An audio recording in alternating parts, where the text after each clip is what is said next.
guys, it's Glenn from glenscarcollection.com, and today we're going to talk about one of my favorite cars ever, the E90 series BMW M3. We're going to have a lot of videos coming up on the E92 M3, so if you like those kind of cars, hit the subscribe button and the notification bell because you won't want to miss them.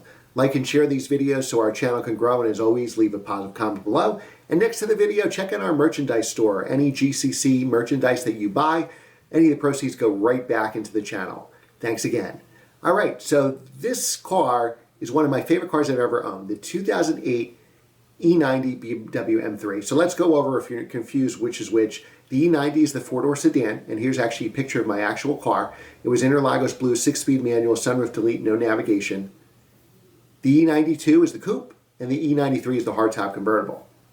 Now here I'm going to tell you a couple pitfalls and a couple things you need to know before you buy a used one.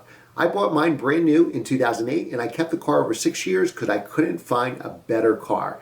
It was a four-door sedan, so I used it as my daily driver for my commercial real estate business.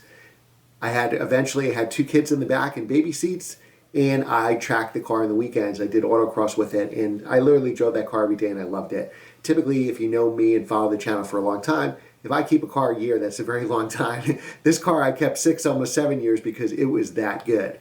Why don't I own one now? Well, I think I'm going to add one to the channel as soon as I'm able. I haven't had one the last couple of years since this channel started, but I do have reviews of my old E90, which was really cool. The owner I sold it to, he put it up for sale a couple years ago when I started my channel, and he let me do a review of that car, so I'll link it later on this video. And also, one of my friends owned this really nice E92 M3, and I did a review as that's also on the channel. Those are both 3 years old, those videos, so forgive the quality. But if you can't get enough of the E90 series M3, here are some more videos for you. And we got a lot more to come. And again, I've had this car the longest because I couldn't find a better replacement. So what's so good about it? And then I'll tell you what you need to know before you buy one.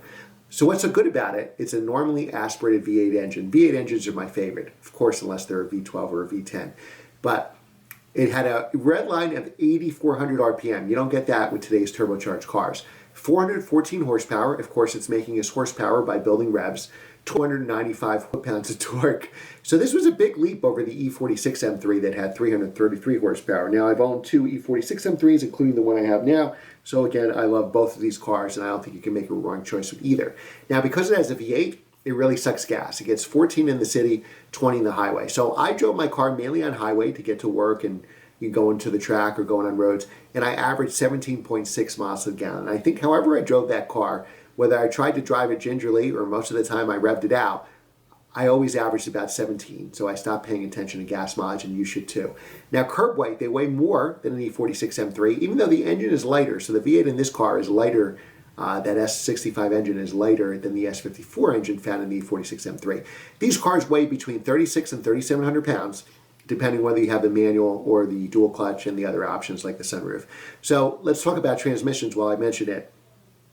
To me, the 6-speed manual is the way to go. When these cars were brand new, and here in the United States they were sold model year 2008, and the last year was 2013, the dual clutch was state of the art. It was really fantastic. But now if you compare it to, say, a newer car, like an F80 M3, you'll see that it's showing its age. So I would really concentrate on the manuals unless you really want to have a dual clutch. These cars also are just fantastic cars to drive. It's really a new enough car that you could drive it every day. So in 08, we're filming this in 2020, so they're 12 years old, obviously 2013, 7 years old. They're still new enough that you could drive it every day. The Idrive system, if you get a later car, is better. It's the same as my 2011 1 Series 1M. And, it's passable. It's not as good as the latest systems, of course, but it's good enough for a daily driver. I like this car without the navigation, where you just have the buttons, no nav.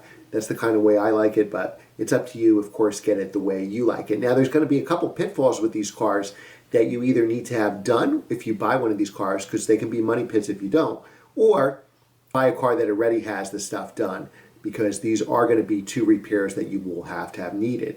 So I think the sweet spot for these cars as far as mileage and condition seem to be cars that sell for around 30,000. You could get beater high mileage cars probably for the low 20s, but I think they're going to be money pits and you're going to have to sink a lot of car to it. But as any old BMW M car, I would say condition is more important than mileage. I have 90-something thousand miles on my E46 M3, and it runs great because it's had so much preventive maintenance done to it. So the same thing applies here with the E90 series BMWs. So remember, they're performance cars, so brakes are going to be expensive, tires are going to be expensive, clutches, any other parts. So tires, if you get the standard 18-inch wheels, are probably going to run you close to $1,000, maybe $800 to $1,000 for a good set of tires. If you have the 19-inch wheels, you're probably looking at over $1,000 for a set of tires, maybe 1,200 tires, maybe even more. Now, I use mine as an everyday car, so I had a set of smaller wheels. I believe my car had 18s, and I had, I believe, 17s with Blizzak, so I drove this car all year round. You can certainly do that, even though it's a rear-drive car, if you have the proper tires. Proper tires are more important than having all-wheel drive with all-season or summer tires. So two big things that you have to really watch out with these cars, two very expensive repairs, and it seems like almost every car needs them. Rod bearings, especially for the earlier cars, 2008 to 2010. 2011 to 13, the rod bearings were a little more durable, but I think as preventive measure, I would change them anyway.